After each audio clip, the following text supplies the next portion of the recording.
on, guys? We are back for the UFC 322 weigh-in recap where we got JDM taking on Islam Makhachev for the welterweight championship. Super excited for these fights. It's stacked head to toe. Got a lot of exciting matchups. Welterweight division seems to be the primary focus of this card, where we got about 4 matchups, let alone in the 170 division. I'm excited to break down these fights. I'm excited to see the fighters on the scale. So let's not waste any more time. Make sure you guys like, comment, and subscribe to the channel. And let's get the weigh-in recap underway. Starting it off with the first fight of the night. We got Vyacheslav Borschev taking on Matheus Camilo. I have been picking Camilo. I am going to pick Camilo still. I do think he is live for a finish. I told you guys earlier in the week, the primary hole in Vyacheslav Borschev's game has been the grappling. Last time out, got submitted by Terrence McKinney. Was taken down a couple of times in that Tom Nolan fight, but majority of the exchanges were on the feet. And then not too long ago, a year and a half ago, got submitted by Chase Hooper. I think Camilo is really well-rounded. I like his striking. He's Muay Thai based, but he also has some grappling to him as well. I know last fight out, he got subbed up by Gabe Green. Gabe Green, if you're not familiar, former welterweight, he actually fought Ian Machado. Gary got stopped, I believe. But he cut down to 155, made the weight. He looked excellent.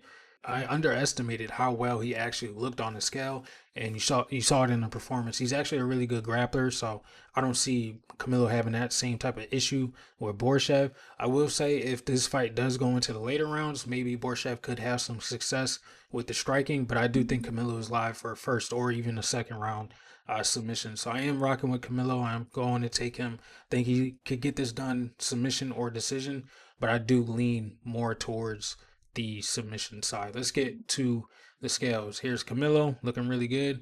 These new fight kits are pretty cool.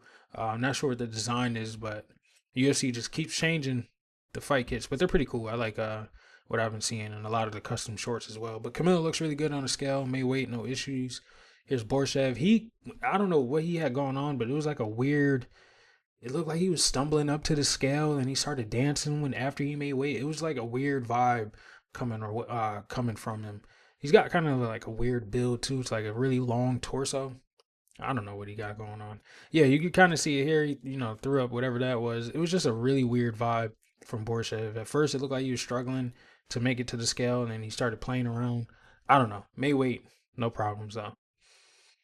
Let's get to the ceremonial weigh-ins. We can see here Camilo rehydrated really well. The UFC dug this not the UFC, but the NYSAC, New York State Athletic Commission, pulled this damn scale from the deepest, darkest closet. They said that this is the same scale that Ali and Hagler weighed in on, if I'm not mistaken, but we could have just got the digital scale. I understand, trying to replicate the moment, but that moment was that. We're in 2025, we could get a newer scale, you know what I mean? Cool for historic purposes, but not visually. I was like, I don't think any of them know how to use the scale. Granted, they're not really using the scale for the ceremonials anyway. Let's get to Borschev. Here's Camilo. Better lighting here. You can definitely see he's looking really good shape. Slavicos. It's cold in New York if you're not sure. If you've never been, it's definitely cold around this time. Can't really see how he looks on the scale, but pretty solid. Here's the face-off where you can see the slight little height advantage for Vyacheslav. I don't think it's really going to play a big factor. I think Camilo might have a little more power. He's not really knocking guys out left and right, but I think he'll be able to get the fight to the ground pretty easily. I'm going to pick him to win by submission. Let's get to the odds. We got Camilo sitting at -170, +145 for Borschev. I definitely agree. Let's see if we can get some props. Let's see. Camilo inside the distance +125. Camilo decision +315. Submission +350. So a little bit of juice on that line if you want to tap that. I do think it's going to be a submission. Let's see what submission round 1 is. Camilo submission round 1 +900. Round 2 submission +1200. I might tap one of those. Never know. If you think he can knock him out, what's the KO line? +275. If you want to chase a round, wins in round 1 +325. Round 2 +550. TKO round 1. We got 700 +700. Round 2 TKO +850. I think it's going to be submission. Let's see if we get like a takedown prop. CAMILO wins and under 1.5. I don't see any takedown props. Oh, here we go. Damn. Minus 2,000 for CAMILO. Yeah, obviously. BORSCHEV's not really that good of a grappler, but I'm leaning CAMILO to win submission or decision, but I definitely am leaning submission. So let's move on to the next fight. We got got a little bit of a scramble of the fight lineup. We got Beisinger SUSURKAEV taking on Eric McConico. Beisinger SUSURKAEV should take Eric McConico's head off. Better striker. I think he's way more polished on the feet. McConico, he's all right. Don't get me wrong. I think he's got some decent power, but it's not like, he's knocking everyone out. He has gone to a decision before. UFC, I wouldn't say his path in the UFC has looked really good. Debut Ruziboyev, who's pretty tall and rangy for the weight class, still got knocked out second round. Cody Brundage, split decision, doesn't really age well. Didn't really look that good in that fight either. Granted, it was a short notice, and I believe it was up at 205, if I'm not mistaken. Yeah, it was a short notice 205 fight, but they both didn't really look good. And Cody Brundage is pretty mid, if you ask me. I do think Beisinger SUSURKAEV should take his head off. I know a lot of people are giving him flack because he is a little cocky. He can be cocky, he can be arrogant, but I don't see how you don't pick him here. I think he's going to win TKO, probably under a round, a round and a half. I think McConico is average at best. I don't think he was ready for the UFC, but got put in a pretty good position, made his debut, got finished. I think he could get finished again. Let's get to the scales. Here's McConico. Looks pretty good. He's good size for the weight class. How tall is he? I think he's like 6 feet. Yeah, 6 feet on the dot. SUSURKAEV is 6'2", 79-inch reach, 2-inch reach advantage. Here's Beisinger. He looks all right on the scale. Not really much to say. Both of them made weight. I believe they both came in 186. Let's get to the ceremonials. Here's McConico. Then fight kit again. Pretty cool. Solid on the scale.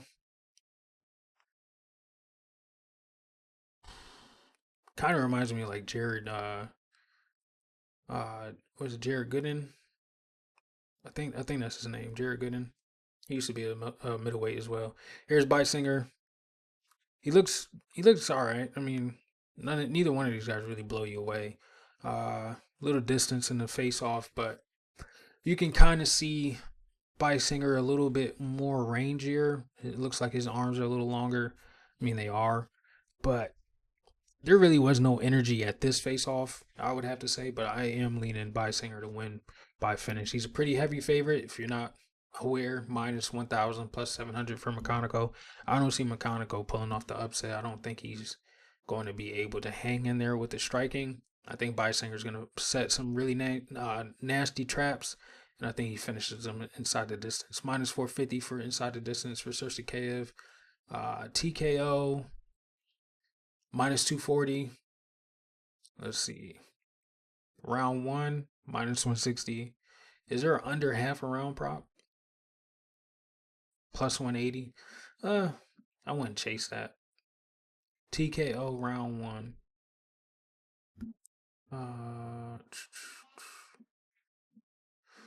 Let's see. Minus 120. Yeah, there's really no value on betting SUSURKAEV. You really just got to throw him in a parlay, but I do think he walks away TKO and get some fans, because a lot of people hate him right now because he is a little cocky, but I think he's gonna come through. Next fight, Angela Hill taking on Fatima Klein. I am picking Fatima Klein. I think she's a better striker than Angela Hill. I think Angela Hill's best skill set, which is like her speed and her grittiness, is starting to fade a little bit. Last fight, she was in a tricky matchup against Yasmin Lucindo, who is a little faster than her, but she was also in that fight, she was a little dirtier. She was able to get the takedown, secure position. Even when Angela was threatening reversal, she was able to secure her. I think Fatima Klein can present some of the same challenges that she fought that she faced when she fought Yasmin. I don't think she's as fast as Yasmin, but I do like her striking a little bit more. She is a pretty decent grappler too. Wouldn't say her takedowns are the best, but I prefer her striking over her grappling. Last fight, head kick TKO over Melissa Martinez, who is the sister of David Martinez, the bantamweight who beat Rob Font, if you're not aware. But she has some pretty rangy movement. She moves side to side, kind of karate-esque. She's got some really good speed too. So for her to get that finish was pretty impressive. 2 TKO streak, Victoria Dudakova previously before that in her debut. She lost to Jess Vicious, but she was able to get back to her feet after getting taken down a couple of times. Big height advantage for her, 3 inches, 2.5 inch reach advantage for her. Also training partner of Erin Blanchfield. I think both of those ladies are coming through on this card. So I think Fatima Klein's going to win. I understand she's a heavy favorite. Does she finish Angela? I don't know. It's a tall task. Angela Hill's like the split decision queen. Could be a little tricky for her. Here is Fatima on the scale. Looks solid. There's really not a lot to come away with from this weigh-in. There really wasn't. Well, we had one blunder. We'll get there when we get there. But everybody else looked pretty solid on the scales. I had to say they all came best shape. Everyone's prepared. You can see Angela Hill here looking pretty solid. She always looks pretty solid. She's a thin lady. Let's get to the ceremonials. Here's Fatima. Looks solid. She definitely looks strong. Here's a better picture here. She looks definitely strong in this photo. She kind of looked like she's like halfway balding too. She looks like a famous actor. I can't think of his name. Is it Jim Carrey? I want to say. Maybe. I don't know. Here's Angela. She looks all right. Angela Hill is what, 40? Yeah, she's about to be 41. I don't think she's gonna be able to keep up with Fatima. We get to the face-off. The height advantage isn't that crazy now that I'm looking at it. Fatima's got the bigger hand. There's not really much to read from this one, man. I'm telling you, this really is pretty cut and dry. Fatima wins. That's all I can really say. Fatima is sitting at minus 550 plus 400 for Angela Hill. If you think Angela Hill can make it competitive, what is the spread on Angela Hill? Angela Hill plus 3.5, plus 125. I thought it was a little better than that. Nope, plus 125. Over, I do believe we're going over. Over 2.5, minus 355. If you think Fatima can end it, Fatima inside the distance, plus 250. Let's see. If you think she can knock her out, plus 550. If you think she can submit her, plus 550. I'd rather just, throw her in a parlay. I don't think Angela is going to be able to beat her. I think the age, and I'm starting to see a little bit of a trend of her slowing down. I got to pick Fatima Klein. Surgeon, prospect. I think she could get it done. Next fight on the card, we got Chepe Mariscal taking on Pat Sabatini. I've been leaning Chepe. Now, I will say there were some photos of what looked like staph infection on Chepe, but I will say looking at the watching the weigh-ins this morning, I didn't really see it. So I'm gonna have to. Hopefully we can zoom in on these pictures on this when he's on a scale to see if we can see anything that resembles staph, but it could be a little tricky when you're picking guys that have staph. I will say the only guy that comes to mind that won with staph recently is Islam versus Dustin. That's probably the most recent fight that I could think of. There is another one. I can't think of who it was, but I believe they won as well. But could be a little tricky, man, with staph infection. I do like Chepe, though. He's definitely a grinder. He reverses a lot of positions. He's dirtier, especially in the clinch. Pat Sabatini, he's really, really basic. But if he gets you down, he can keep you there. He can submit you. I think Chepe Mariscal is just not a guy who's going to relax in moments like that. He's always going to work to his feet. He's always going to work to have the better position. Look for the wizards, excuse me.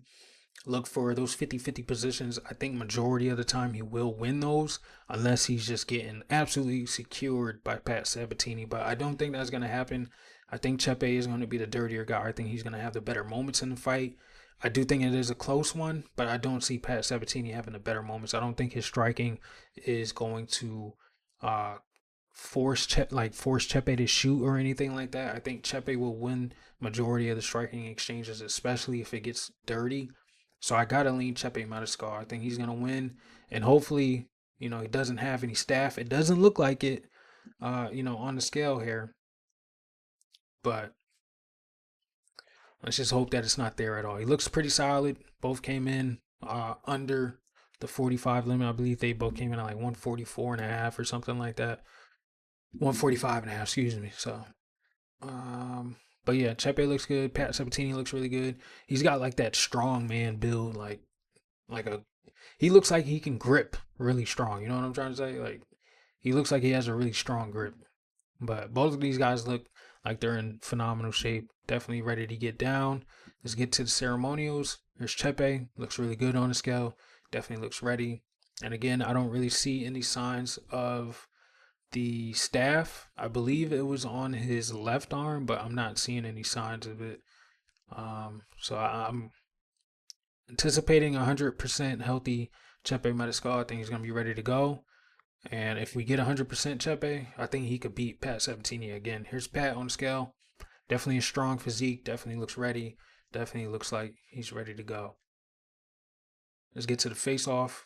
After we get all these pictures of Pat.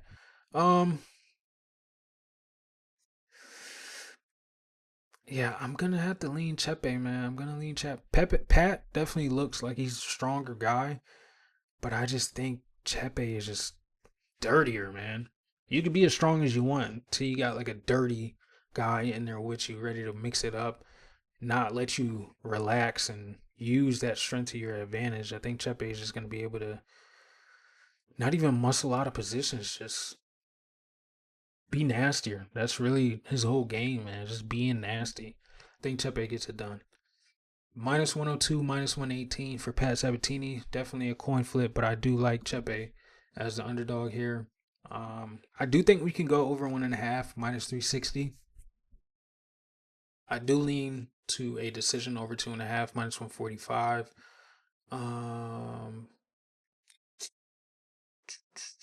Chepe by decision plus 300.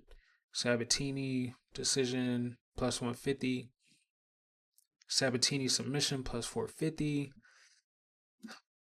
And their first matchup, it was pretty close. But like I said, Chepe was just doing more of the dirty work. And that was also what? I want to say it was like 6 years ago. 2018. So that's what? 7 years ago? 8 years ago? Whatever. Both of these guys definitely improved.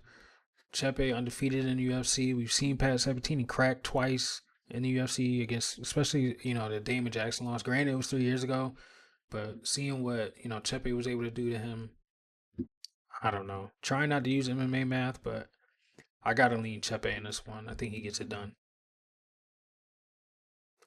Next fight, we got GM3 taking on Kyle, the Darce Knight Daukaus. Picking Kyle, pretty confident in him. I think he can start GM3. 3-fight losing streak. We've seen him get finished in 2 of those. Last fight out 2 months ago, I might add 3 months ago. Getting knocked out by Mikhail Olajaychuk, where he was unable to offer anything on the feet, really just falling to his back, waiting for Mikhail to cooperate with the grappling. The takedowns looked pretty bad, and like I said, he looked really slow on the feet. I can think Kyle Daukaus, he's found his boxing, he's found the explosiveness. He's got that weird build, similar to like a RDR almost. I think Daukaus is going to start GM3. 2 back-to-back knockouts to announce his return, especially against Michel Pieta, where everyone picked against him. I was the only one that told you guys Kyle Daukaus can knock out Michel Pieta. I saw the evidence of Michel Pieta slowing down. I think they're giving him another guy slowing down, and I think Daukaus will be able to knock him out. So we're going the Darce Knight inside the distance. I don't think he's going to oblige with the grappling in GM3. He did look pretty good on the scales, 186. GM3 doesn't really have a... Has he ever missed weight? That's one thing I want to notice. Every time I see GM3, he's pretty spot on. May weight. Yeah, he's pretty spot on since he's been in. Let's see if he's ever. Yeah, I don't think so. Shout out GM3, never missing weight, man. I believe he's taken some catch weights if I'm not mistaken, but for the most part, GM3 is pretty solid on the scale. Got another fighter who probably should take some advice, but yeah, man, I got Kyle Dawkins winning. I think he can knock him out. Like I said, he's got like that weird RDR type build, like real big torso, weird long arms. I think he's gonna be able to knock him out. Let's get to the ceremonials. Here's GM3 on the scale. He looks all right. For, what is he, 30, 37, 38 years old? For a 38-year-old, he looks pretty good on the scale. Here's Daukaus. He's not really, physically impressive or anything like that, but I'm telling you, he's carrying some power. He's got like these long, lanky, weird built arms. He's going to be able to knock him out. Here's a face-off. You see the height advantage for Kyle. Definitely a reach advantage. Well, no, excuse me. GM3 has longer arms, but he's going to be punching up, and he's definitely slower than Kyle. I think Kyle could come over the top. I think Kyle could find his shot before GM3 gets anything. If he's trying to shoot a takedown, I think Kyle will shoot a knee. I think he could defend the takedowns pretty well. I think we're going under a round and a half. I think Daukaus knocks him out pretty early. I think Daukaus is a lock. Minus 550. Daukaus TKO is what? Inside the distance is minus 175. TKO for Daukaus plus 150. Open at plus 215. Daukaus round 1 plus 190. Daukaus round 2 plus 325. You already know. GM3 round 3 submission. Let's see what we got there. GM3 round 3 plus 2400. But you're just being degenerate if you're really betting that. I don't think we're going the full distance. I think Kyle is going to come out and find a shot. So I'm going Kyle Daukaus to win. TKO inside of 2 rounds. Let's get to the next fight where we have a toss-up, or not a toss-up, excuse me, a replacement for the replacement. Again, Ethan Ewing taking on Malcolm, the Machine Wellmaker. If you guys know, Malcolm was part of the lock of the week. We will get to the lock of the week because the odds have definitely changed since Cody Haddon fell out. But Malcolm is still the lock of the week. Let's just get that underway. Ethan, I watched a couple of his fights. He's a pretty solid dude. Just came off of a TKO about a week ago, literally against Billy Brand. And funny thing is, I believe Billy fought Cody, if I'm not mistaken. And I think he got subbed by Cody on the Contender Series, which is kind of funny. So, but Ethan's pretty solid. I mean, he's got a decent jab. He sets up the right hand. That's what knocked out Billy.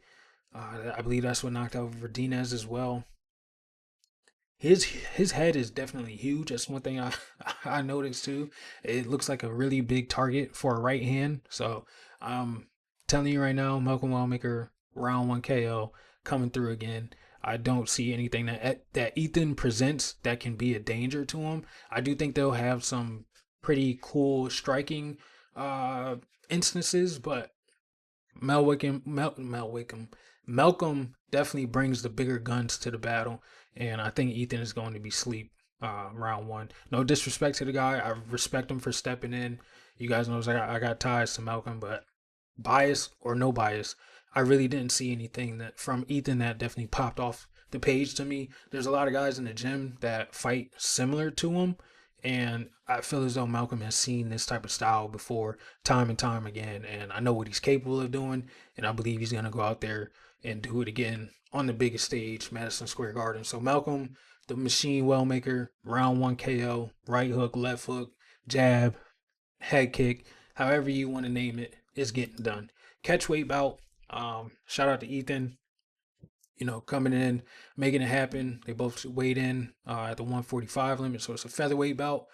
Ethan looks pretty good. Salute to him, staying ready to go and stepping in, because a lot of guys wouldn't take this fight, you know what I'm saying? So gotta respect him.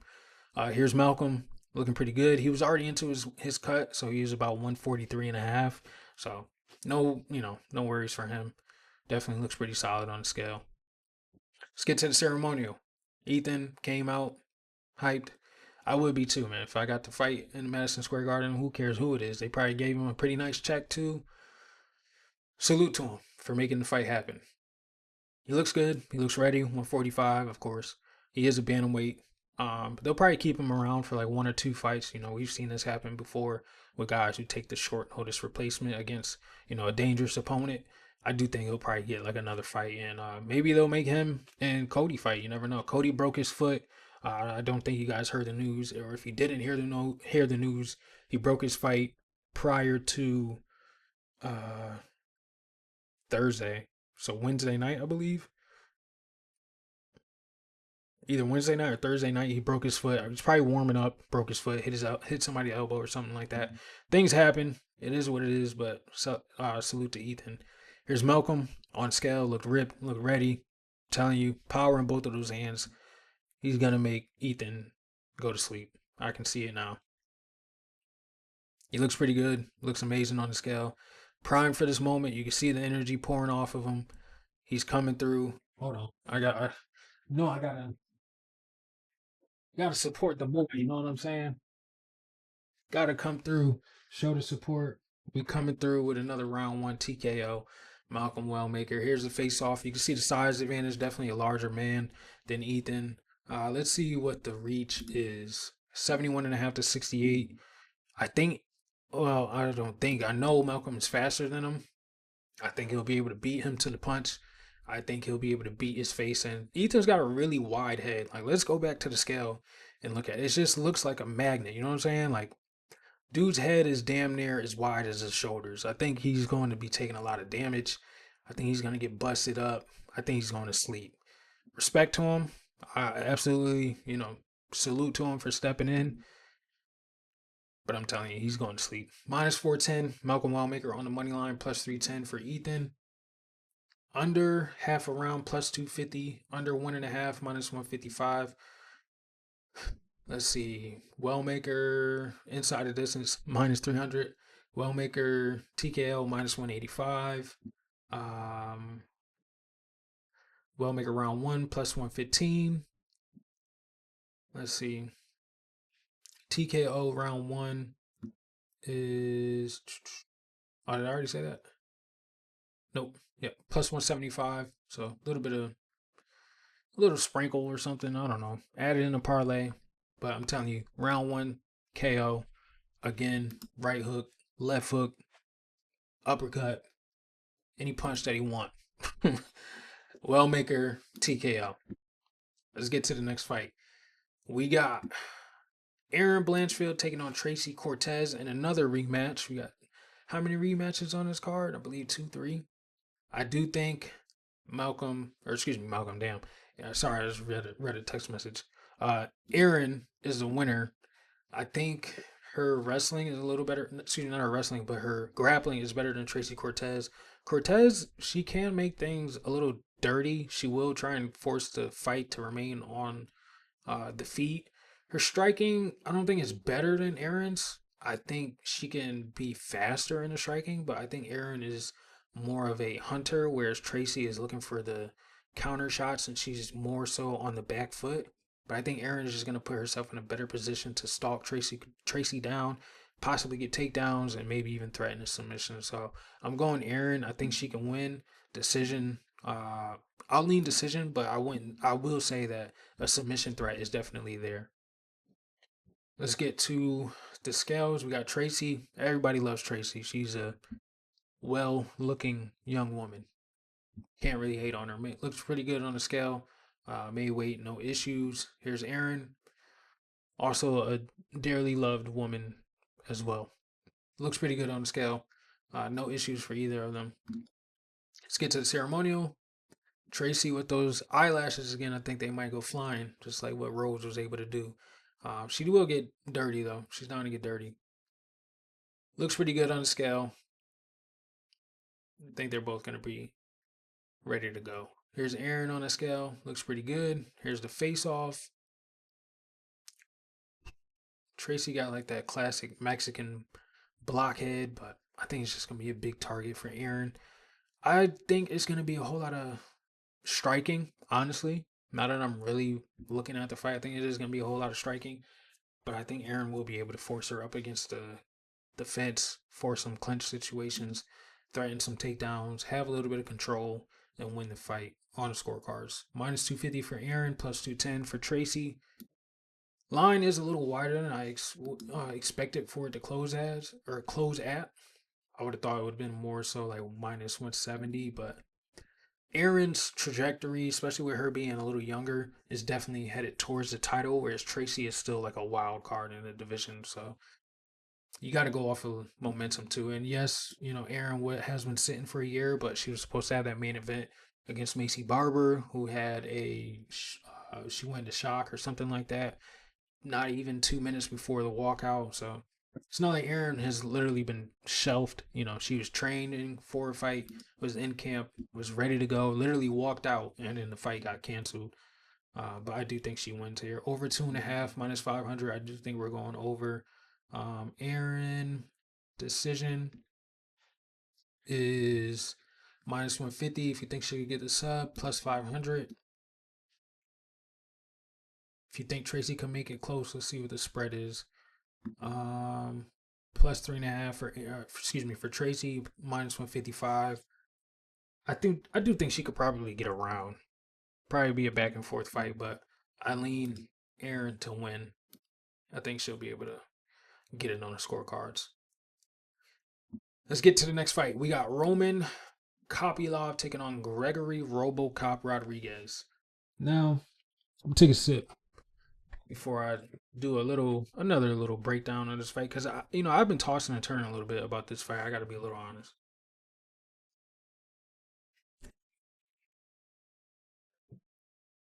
The thing that makes me the most concerned about RoboCop in this fight is the speed disadvantage and how bad he wears damage, because he can get split, cut open, and be bleeding within the first 2 minutes. We saw it in that Jack Hermanson fight. You go back and look at the Chidi and Jukawani fight.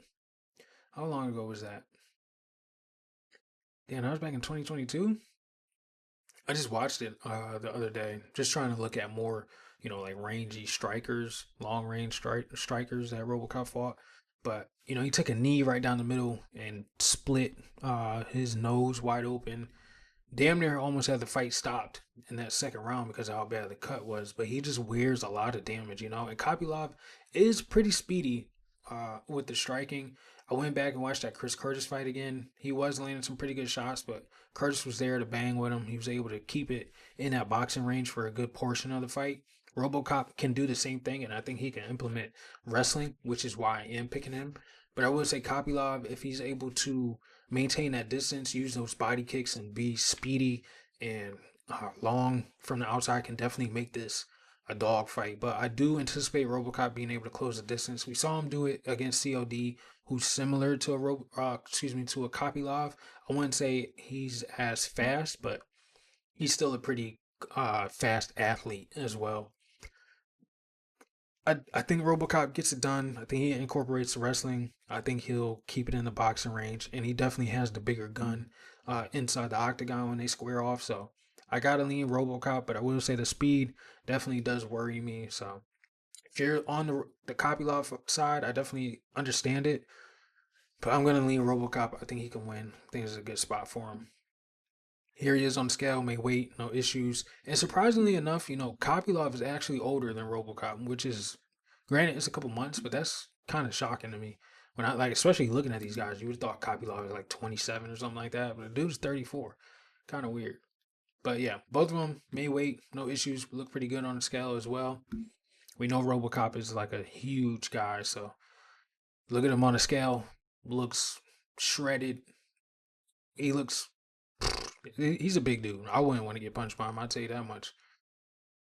I think he could be a bruiser, similar to what Paulo Costa was able to do. But Paulo was just a little faster, But I think if he keeps it in the boxing range, he'll definitely be able to get his combos off and land with some really nasty power. Here's Kopylov. He looks all right. Here's the face-off. RoboCop looking a little bit bigger, definitely more muscular. Obviously, dude is his nickname is RoboCop. You know what I'm saying? I think he comes away with the win. I think he wins via decision. I don't. I don't think he's gonna finish KOPYLOV, but has KOPYLOV ever been finished? I think yeah, he's been submitted by Fluffy. Has he ever been knocked out? No, never been knocked out. So RoboCop does have a black belt in jiu-jitsu. Maybe he gets it done with the well, via submission. I don't think he has a submission win in the UFC. Yeah, no sub wins in the UFC. So if you're leaning on the sub, if you think he incorporates the wrestling, you think he can get it done with a sub? Let's see what that looks like. Minus 185 for RoboCop, plus 160 for Roman. Sub line is plus 450, so not that wide. TKO plus 220. I don't think he's gonna knock him out. Decision plus 285. That's what I lean over. I mean, don't get me wrong. You're definitely flirting with death with playing an over here, especially with a RoboCop fight. Over 1.5 minus 155. How many times has he gone into the third round? The Hermanson fight ended in the first round, fourth round with Jared Cannonier, decision against COD, third round, Tavares, round 1 with Dennis Tululin, round 1, VIEIRA, round 2 with Njukwani, so yeah, 2022, damn. Julian Marquez didn't really have a chin round 1, lost a split decision against Petrosian, who's also, a speedy kickboxer. Jung Young Park, round 2. So he's gone to round 2, round 3 a couple of times. So maybe the over 1.5 isn't crazy to play. RoboCop's gas tank is okay too. I know he got a lot of flack for that Jared Cannonier fight, but for him to come back, 4 months later and get that finish over Jack Hermanson, I was pretty impressed. And he looked really composed and looked like he was ready to settle into things. So I think RoboCop is pretty solid, but I understand if you're on the KOPYLOV side. Bo Nickel versus Rodolfo Vieira. I'm going Bo Nickel. I think he has a wrestling advantage. I don't see Rodolfo being able to get him down. I don't think Rodolfo's striking is otherworldly because he beat up Trayshawn Gore. There's a lot of Trayshawn Gore victims who we've seen recently not really turn out. Marco Tulio. Let's see who else Trayshawn Gore has fought and lost to. Let's see. Tulio Tricoli lost to who? Sharmagomedov. Frem. No, I'm sorry. I'm thinking about who. Yeah. Who beat? Right? Yeah, who beat Trajan? I'm getting confused. So Vieira Tulio was a guy. Cody Brundage and Brian Battle. Brian Battle was doing all right until he couldn't hit the scale right. So it's really just Tulio, I guess. But I think Vieira getting out kickboxed by Petrosky. I think Bo Nickel is a little faster on the feet than a Petrosky. I think he probably hits harder. I think he can take Vieira down. Does he do it? I don't know. It could end up looking like the Paul Craig fight. I hope not. I hope Bo is more aggressive, seeing, especially how he got finished not too long ago and how boring that Paul Craig fight was. Maybe he comes in with the same approach, but I do think he is humbled now that he got finished. I think he should come out and try to get a little bit of fans on the side, try to go for a finish if the opportunity presents itself, because we have seen Vieira drop before. I think Bo can carry some type of power into this matchup. So I'm going Bo. Here's Vieira on the scale. Looks pretty good, especially for a 38-year-old, 36-year-old. Definitely looks good on the scale. Looks pretty jacked. Looks like he's in really good shape, but I don't think he's going to be able to get the takedowns that he's looking for against a really good wrestler. And Bo Nickel, who, I mean, Bo's got like that wrestler's build. He's not really like super cut up or anything like that, but I think he'll be all right. Let's get to the face off. Here's Vieira on the scale. Looks pretty good. Like I said, shaved his head for this matchup. What is he anticipating? You tell me. I don't know. Here's Bo. He's pretty wide. That's really all you can really say about Bo. He looks pretty good though. Got a good build on him. Here's a face off. You see the height advantage for Bo. Yeah, I just think Bo would be able to crack him. It's not like we haven't seen Vieira crack him before, and I don't think he's that good of a kickboxer. So I'm going Bo Nickel. I think he can win. I'm a lean decision, but I want a knockout. Minus 220 for Bo, plus 185 for Vieira. Let's see, Bo TKO, probably what? Bo inside distance plus 200, Bo TKO plus 260. Vieira sub is, I was about to say it was plus 850, then you got to play that, but plus 400, not that crazy. Bo decision is what I lean, plus 125. Yeah, I'm going to lean Bo by decision.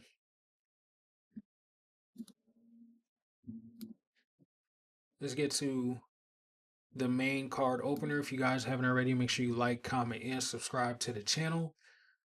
We got Beneil Dariush. Benny messing up on the scale, taking on BSD God of War. Gotta go BSD, especially seeing Benny mess up on the scale. Granted, he didn't look bad on the scale. It just looked like he botched his weight cut, came in at like 157.5. Didn't look like he was sweating it out, like he couldn't make the weight. Look like he could have. Something just went wrong in the calculations. He showed up, did his little thing, and got up out of there. New York is pretty strict on the weight cuts. They don't really let you cut twice either. I believe it's not Canada, but one of those other countries that don't really let you cut like that either. But UFC said the fight is good. It is what it is. That chin of Benny is definitely a red flag and dropped by Moicano. Yes, he won. Yes, I picked him there, but that chin does look bad. He got finished. Granted, he got finished by two of the best in the world, Armin and Charles. But for Moicano to drop him, and the Moicano that he fought was Moicano post money, post YouTube channel that he has, whereas BSD fought him when he was on his path to, I need money. That Moicano was definitely different than the one that Beneil fought. If they do a lot of grappling engagements, I think BSD will be able to be the more physical guy out of the two. Looking at the face-off, he was way more he was much more larger than Beneil than I expected, especially even at the press conference. I was like, man, BSD is pretty big. They got him listed at 5'11". I think BSD is probably like 6'1". Like, especially seeing the face-off, he looked gigantic, and he's not like a small guy. He's pretty large too. So I think BSD bullies him. I think that pace is going to be hellish for Beneil. We saw when that pace picked up against Moicano, that's when he got dropped. And he got backed up against the fence and got hit with a straight right hand. I think BSD could find the same shot. Doesn't have to be straight. I think it could be a hook. It could be a high kick. We saw how he knocked out Matt Frivola on his way up. I think he's got a lot of tools to beat a Beneil Dariush. I think he will be on the constant takedowns, but I think the takedown threat will open up the strike. So give me BSD inside the distance. I think he's pretty good in this spot. Here he is, crazy guy. On the scale, look pretty good. Dude's gigantic though. Wait till you see the face off. Here's Beneil. Like I said, he doesn't really look like drained or anything on the scale. Definitely just botched his weight cut, but it's Beneil. You know what he's gonna bring. I don't expect him to beat BSD in a spot, but it will be a huge upset. Here's BSD, all rehydrated, all psychotic. Definitely looks pretty good. I like this tap on his bicep. It's pretty cool. Dude's psychotic, man. You're gonna have to kill him to beat him. You know what I'm saying? He's one of those guys you really have to kill to beat. He was starting to come back in that Moicano fight had it not been for that cut either. Here's BSD. He does not look like he's interested in being here. He's a little. He doesn't really bring a lot of energy, but he looks a little bit more lively than this and some of his more recent fights. But I gotta go BSD. And here's the height advantage I was telling you about. They got Beneil sitting at what, 5'10"? That's not 5'10", 5'11". That looks like 5'10", 6 feet 6'1". BSD looks much larger than Beneil. I think like I said, I think he'll be able to bully him. If it's a pure jiu-jitsu match, maybe Beneil beats him. He definitely has a better jiu-jitsu, but it's not just jiu-jitsu. It's grappling. You're going to get hit with some punches. You're going to get some dirty elbows. You're going to get in the clinch with some knees. I think BSD mixes it in than Beneil, and I got to pick BSD versus the aging Beneil, who looks like he's slowing down, who's getting clipped left and right. I got to go BSD in this spot. Minus 180, plus 155. I'm kind of surprised it's not wider. open at minus 300. I would have expected it to sit around minus 250. But, you know, a lot of people are putting stock into that Moicano win. But it's two different Moicanos, man. I'm telling you. Over 1.5, minus 135. I do think we can go over 1.5, but it would definitely be testy. BSD inside the distance, minus 115, so damn near coin flip. BSD TKO plus 135, BSD sub plus 500. If you pick Beneil to win, are you picking him to win via decision? And if he wins by a decision, what is he going to do to get that? Wrestle? Grapple? Submission threats? You know what I'm saying? I don't think Beneil is going to beat BSD in a stand-up either. I don't see how you could pick Beneil to win. I really don't. I'm seeing a lot of people pick him as like an upset. I don't think this is the upset to pick. I'm going BSD inside the distance. Next fight, we got Leon Edwards taking on Carlos Prates, the other lock on the lock of the week parlay. I got the boy on the shirt now. Come on, man. I rep for the people that I like. You know what I'm saying? I rep the fighters that I really like. I really rock with. Prates, KO, round 2. That's the breakdown. I see Rocky. You know, he's talking about, oh, I'll be able to mix it in, and I haven't fought a striker in so long, and da da da da da. Leon Edwards, he hit his moment. He hit his pinnacle. He was a champion. At one point, he was the most skilled fighter in the division. He still might be. Like, don't get me wrong, he's definitely skilled. He's definitely a clean fighter, but there's no like tenacity in Leon Edwards. There's no go get this, go finish this fight in Leon. He just does what he does, man. And at times it could be a really bad mistake, like shooting a takedown on Sean Brady and getting finished. In this moment, I feel as though it's going to be shoot a takedown and get knocked the hell out, because I feel as though the takedowns are going to be well predicted by Prates. I think he'll be able to evade. I think the knees are going to be a nasty weapon in this matchup. I don't think Leon's going to be able to hang with him in a clinch. I think Prates will be able to get the better of him from the outside too. I think he's going to chop that lead leg. Two southpaws strike, setting up against each other. I really don't see what Leon is going to have in his matchup, because he throws his combinations, but he's still there after the combination is done. So I just think Prates will just be able to, you know, he takes about 3 minutes to download what he needs to, and then we see him go on the hunt. With Leon, he's just going to do the same thing throughout the entire fight. There's really no surprising moments with a Leon Edwards type of fight. You go back and look at the Kobe fight, he's doing the same thing for the entire 5 rounds. You go back and look at the Belal fight, he's doing the same thing for the entire 5 rounds. You go back and look at the Kamaru 4 rounds, he's doing the exact same thing. So there's really no element of surprise to Leon, whereas Prates, it could be a spinning elbow, it could be a knee down the middle, it could be a right hand, a left hand. You don't know what it is with Prates, you just know that when he hits you, you go down, and I expect the same thing to happen in this matchup. Carlos Prates, lock of the week. Give him to me straight, baby. Prates looking good on the scale. Cigarettes are not interrupting this man, I'm telling you that much. Here's Leon. He looks good. He's always in phenomenal shape. He's always looking like the baddest man on the planet, but he just don't got it no more, man. 36, right? 34. Gave him 2 years. That's how he's been forming. Like, he's 36. Prates is going to come in, finish him. I'm telling you. Round 2. End of round 1, round 2. Prates via TKO.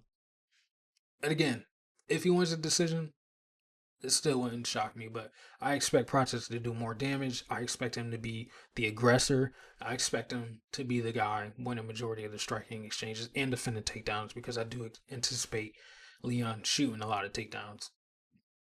Here's Prates with the meta glasses on. Looks good, man. He always looks good. Looks like he's ready to go. Here's Leon. He's in really good shape. That's about as much as I can tell you. He looks like he's in really good shape. Don't let him bully you, son. He got bullied in the face-off, I tell you that much. Couldn't really stand still. Prates doing his classic, snarl thing. Getting all up in his face.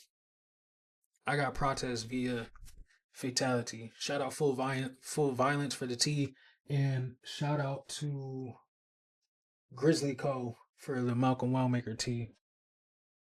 If you guys want that, I'll link it in the video too. If you guys want to buy that tee, pretty good quality. They got a new one dropping after he gets his finish this Saturday too. So make sure you guys tune into that. But yeah, man, PRATES TKO. That's the way that I'm going. Let's get to the odds. -163, +143 for Leon. Let's see. PRATES round 2 is really what I'm leaning. PRATES round 2 is +500. PRATES TKO round 2 is +575. PRATES, let's see, under 1.5 +210, under 2.5 +120. Ends inside the distance -115. Let's see if let's takedowns. Edwards over 1.5 takedowns. I don't think so. I would lean under. I don't think he's going to be able to get a second takedown. How many takedowns did Ian Gary have? Probably like 3, right? Yeah, I don't think it was more than 3. Let me pull it up real quick.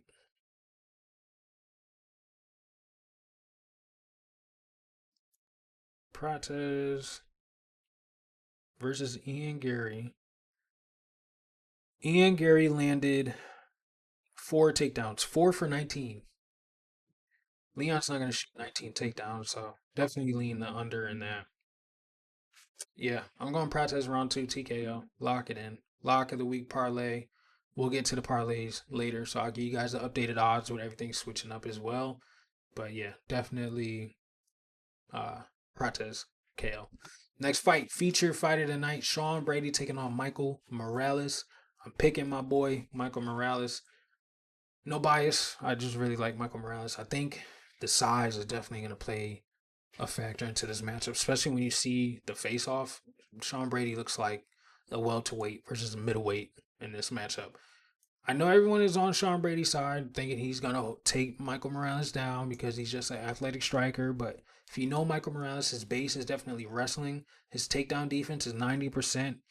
Sean Brady is a really strong grappler, but a lot of his takedowns are really basic, and that's similar to my critique on the JDM Islam fight. But we'll get there when we get there. I just think his takedowns are really basic, and Michael Morales is going to be able to defend them really well. Likes to go to the body lock, will shoot, like single legs, double legs. I think Morales is just too physical for that to work against him. Granted, he has been taken out in the UFC before, don't get me wrong. But it's more so of like earlier in his UFC career, he was more, I wouldn't say lazy, but lackadaisical, because he knew what he was capable of doing. You know what I'm saying? This primetime showdown that he has with Sean Brady, I don't think he's going to have that same slow start approach. I think he knows what's on the line. I think he's going to come out pretty aggressive. I think he's going to put Sean Brady on the back foot, and it's going to be very difficult for him to shoot takedowns. And the power threat from Morales compared to Brady is significant. So I'm leaning Morales. It could be a decision, could be a TKO, but I think Brady could get stung up in this matchup. A lot of people are saying, the Bilal TKO is what it is, but I can't really overlook a TKO loss to Bilal when Bilal doesn't really win fights inside the distance. Bilal has how many finishes? 5 KOs, 5 KOs, 1 submission. His last finish, before Sean Brady, was Takashi Sato back in 2019.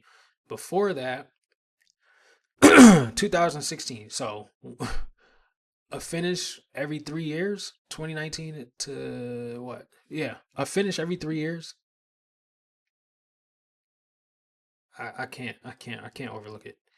I can't overlook it. Bilal's great. Don't get me wrong. He's really good. Let's not say great, but I can't overlook you getting beat up by Bilal with the boxing when you're facing a much more dangerous boxer and Morales. I gotta go Morales inside the distance or decision, but he's definitely the pick here. Looking phenomenal on the scale. I don't know how the hell he makes 170, but he definitely made it. Dude walks around probably two. He probably walks around at like 205. You know what I mean? Sean Brady looks good on the scale, but look at the difference in the physicality. He looks like a middleweight, and Sean Brady looks like a lightweight. Yeah, I can't pick Sean Brady, man. I really like Sean Brady. Don't get me wrong. I like Sean Brady. Picked him against Leon. I picked him in that Gilbert fight, and I picked him against Gaslam. Yeah, but it's just a different beast. I'm telling you now, it's a different beast. I've been a fan of Michael Morales since he made his debut. I think the kid has the potential to be a champion. I will say the next matchup, if he gets through Sean Brady, if he gets through Sean Brady, the next matchup will be pretty difficult because there's some things that I don't think he's seen yet, but this will definitely open the door to what is to come. Like a Morales Shavkat fight is definitely scary. A Morales Prates fight would definitely be scary. A Morales, um, I think he could beat Islam just because of the physicality. I think the difference between him and JDM in terms of physicality is much more difficult. I think he could beat JDM, but that would have to be. I tell you what, if Islam wins and Morales wins, I want to see Morales JDM 5 round fight, number one contender fight. That's what I want to see. Because it's likely that it'll be Ilya or it'll be Usman compared. Excuse me, based on how Islam is talking. But we'll talk matchups after the fights are over. But I just think Morales is gonna not buzzsaw through Sean Brady, but I think there's a possibility he makes it look easy, man. I really like Sean Brady. Like I watch his podcast and everything, but I can't pick him here. Not because I like Michael Morales, but it's just a different animal, man. I feel as though the UFC's dead wrong for. Look at the damn face off, bro. Look at the face off, and it's not like you got Jalen Turner in the lightweight division who 6'3", whatever.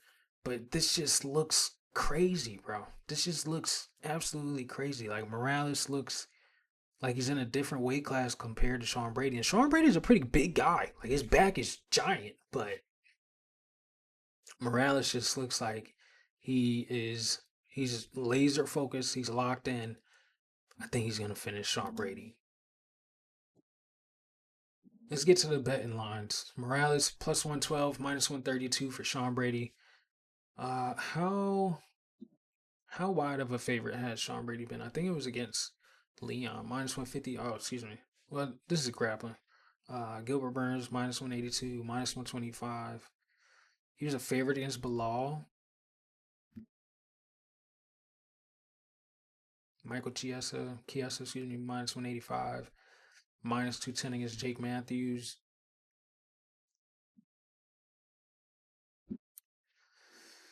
I can't pick you.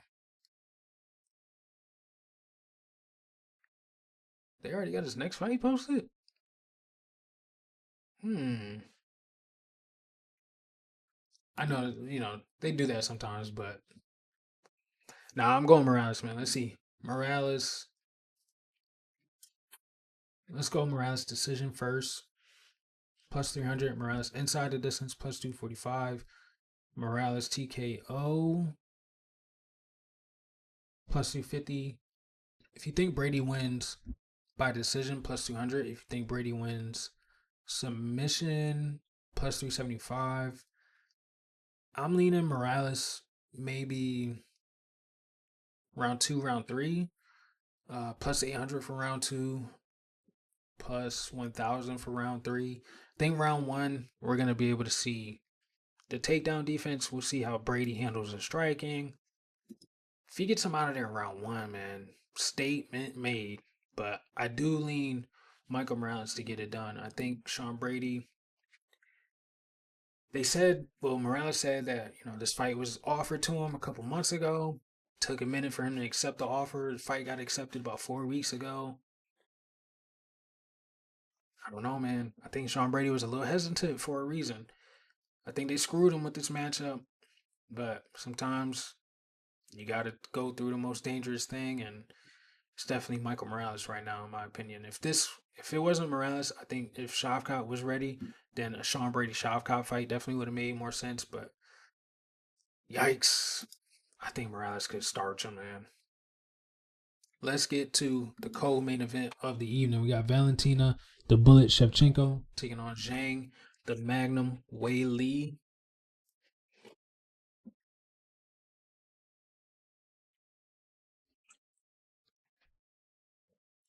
I'm going Zhang all week. I'm going to roll with Zhang. I think she's going to have a speed advantage. I think she's going to be the better wrestler. I think she can make it dirty, fight in a clinch. I think she's going to grind Valentina out. We've seen Valentina on the decline, whereas we've seen Zhang Wei Li progressing and getting better and better since she's gotten her belt back. I got to go with the surging strawweight champion. I know size matters sometimes, but I don't think it's going to matter in this matchup. There's really no physical advantages for Valentina that I'm really seeing. The only weapon that really scares me from Valentina is the high kicks, because we have seen Wei Li knocked out by a high kick before, but I think she'll be able to defend the high kicks and use it to get to the takedowns and control Valentina. I think we're going to see Valentina spending a lot of time on her back. I think it'll open up opportunities for Wei Li to lock in a sub. I don't think Valentina has like KO power in the hands either. It's more so like peppering shots. Her stance is really tight, and she likes to, like unload. But I think Wei Li will be able to. I think she'll be able to win those exchanges, and she'll get more shots off uh, when they come head to head. So I'm leaning Zhang Wei Li. I think she wins decision.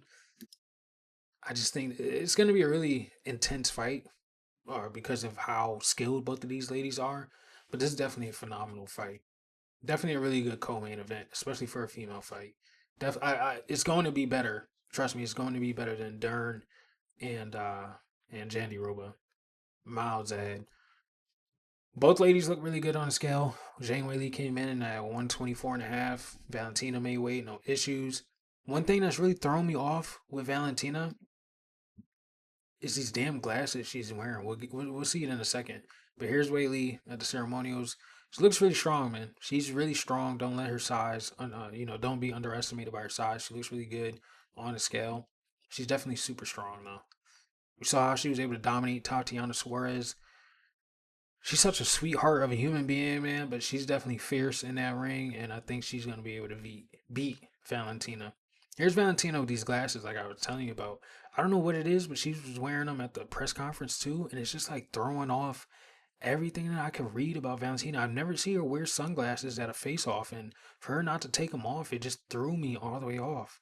Like, is she not anticipated? Is she intimidated or something? I don't know what's going on, but I don't know, man. I don't know. I think the bullet is going down in this one. I'm going Zhang Wei Li. I think she wins. I think she wins via decision. Plus 120 line is widened a little bit. Minus 140 for Valentina. Zhang Wei Li via decision is plus 200. Shevchenko decision plus 150 over. Let's see, over 2.5 minus 550. Over 3.5 minus 375. Um, Whaley submission plus 800. That's kind of wide. Seeing that Grasso was a former flyweight, she she has a little bit of better boxing than Whaley, but I think Whaley's a better wrestler than Grasso. So for that submission line to be as wide as it is, I don't know. It's kind of crazy. Her jiu-jitsu might be a little bit better.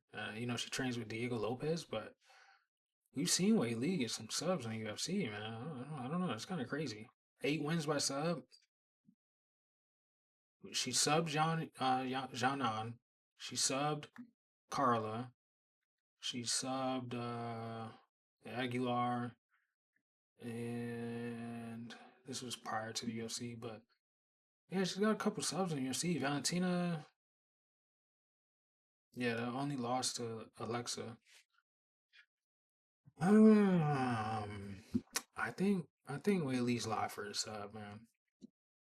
I think Whaley could get her. I'm a lean decision, but I do think there's a possibility for a sub from Whaley. Female GOAT, I think Zhang gets it done. Valentina has a fantastic career, but I think it's time for her to not necessarily retire, but I just think she is behind the curve. So give me Zhang Weili to win and new in the co-main event. Main event of the evening. If you guys haven't already, make sure you like, comment, and subscribe to the channel. We got Jack Della Maddalena taking on Islam Makhachev. If you haven't been following all week, I am leaning Islam to complete Father's Promise. I think he gets it done. The grappling exchanges between JDM and Bilal will be completely different from the grappling exchanges between him and Islam. Go back and look at the takedowns that Bilal did shoot, primarily body locks, right? Islam has trips, he has single legs, he has double legs, but I'm more so looking at the trips. I think he has ankle picks. You see how he was able to get that against Dustin. The trips is what's going to get JDM, and the control. Bilal, when he did have JDM down, it was more so guard, right? He was in half guard, full guard position.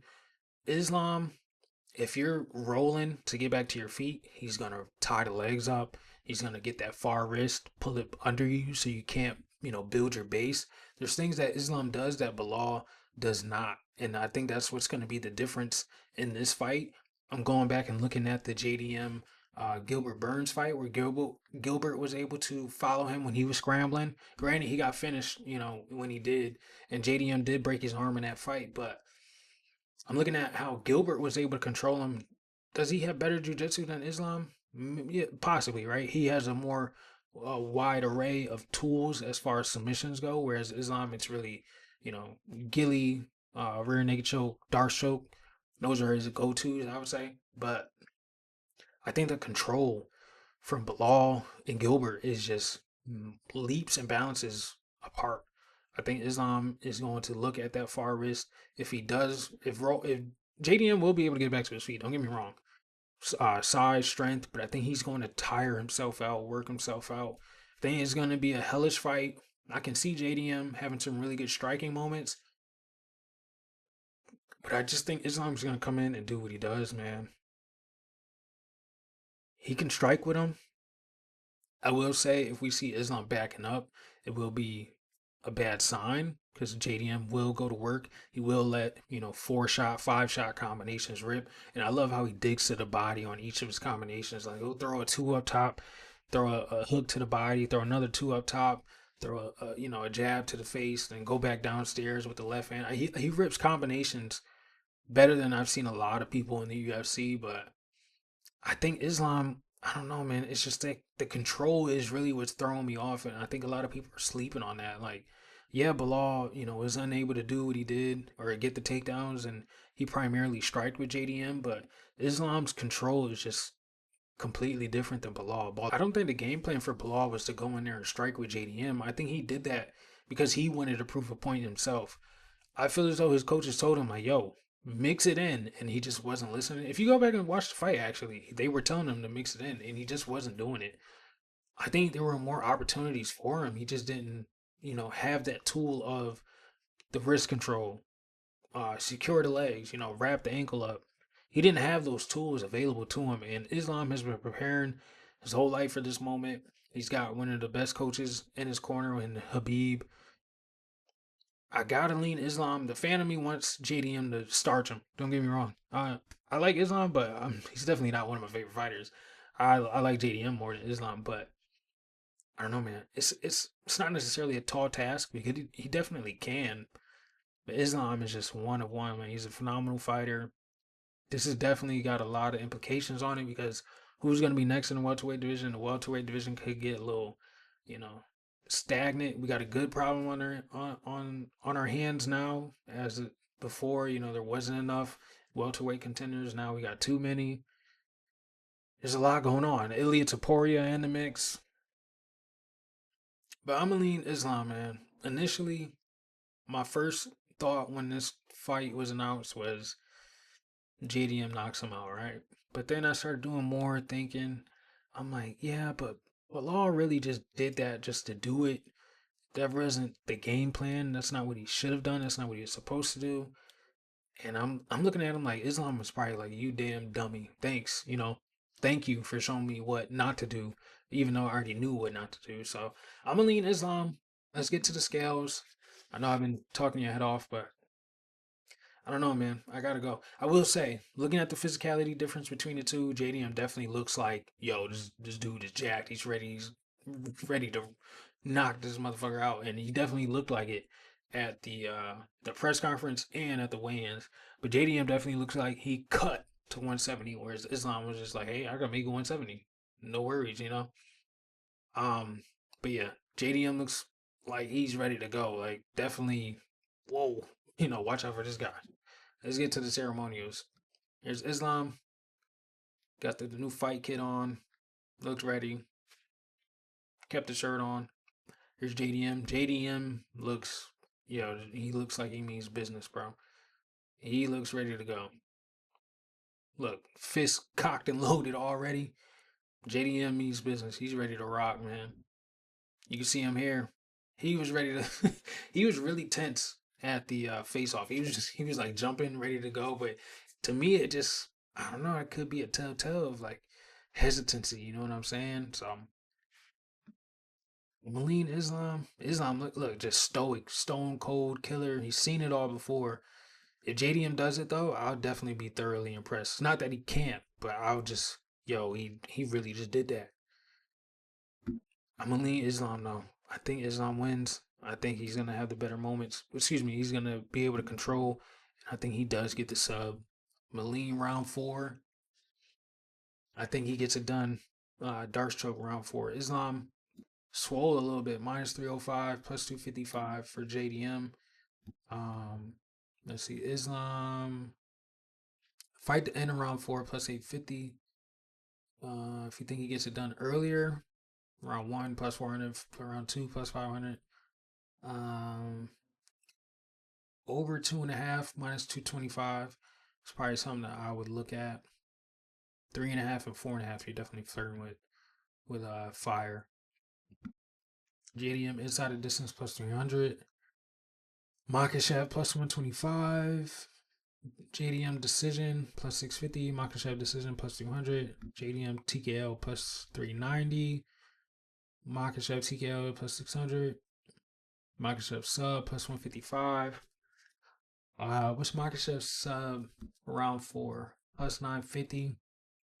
I think it's gonna be a round 4, round 3 finish on either side, but I'm leaning Islam to get it done via sub.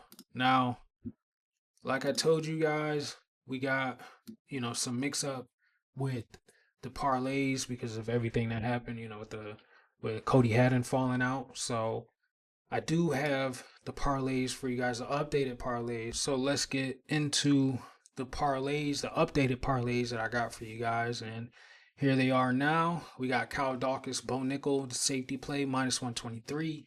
WELLMAKER and PRATES, the OG lock. Granted, WELLMAKER's opponent hadn't fell out. Now we got Irwing. WELLMAKER now at minus 525, or excuse me, minus 410. So minus 114 on that OG lock. So I'm going to have an alternate for you guys. We'll get there. If you look slightly ahead, you see it there. But then we're going CAMILO under 1.5 and a SUSURKAEV MCCONICO plus 124. That's a safety alt. And here's the alternate lock. If you don't want the minus 114 because it looks a little ugly, but definitely still solid value there. Plus 147 for BSD and PRATES. I do think both of those guys are live to win inside the distance as well. Then we're going RoboCop, CAMILO, BSD plus 270. Morales, PRATES, WELLMAKER plus 298. Chepe, Whaley plus 320. Then we're going BSD inside the distance, CAMILO inside the distance, Bo moneyline plus 532. PRATES, WELLMAKER, KO plus 557. BSD, RoboCop, WELLMAKER, Islam, Fatima, Whaley plus 831. Morales, Whaley under 2.5. PRATES versus Leon plus 842. Kyle Dawkins, WELLMAKER round 1, SUSURKAEV round 1 plus 1250. Morales, Wellmaker KO, Prates KO, plus 1525 to wrap it up. And that is what I got for the parlays. So if you guys enjoyed the weigh-in recap, leave a W in the comments. Let me know what you guys got for your final picks. If you think JDM's going to pull it off, you think he's going to knock him out, let me know what round you think. If you think Islam's going to sub him, let me know what round. If you got Valentina in the co-main event, if you disagree with any picks, please let me know in the comments. Let me hear your breakdowns. I'm definitely interested to hear what you guys got to say. I'm super excited for UFC 322. I'm going to be trying something new as well, so make sure you guys follow me on X, on TikTok. I'm going to be doing some reaction videos to some of these fights, so I just set that up. Hopefully, you know, it works good tomorrow, and I'll post some of them, and I'll definitely post them up here on YouTube too. So make sure you guys, you know, keep a lookout for that. Yeah, I got new things coming in the future. I'm trying to get some more time available to me, so I can definitely go deeper into this stuff, because I'm thoroughly enjoying, you know, what I'm doing. I'm seeing the return with all you guys supporting me as well, so I'm definitely appreciative. And yeah, man, I'm just excited for these fights. I know you guys are, and I'm excited to do the breakdowns for you guys, and I'll keep going as much as you guys support me. But again, make sure you like, comment, subscribe to the channel. Let's hope UFC 322 is as spectacular as the card shapes up to be. And I will see you guys for the full card recap as soon as all the fights are done. See you guys later. Peace out.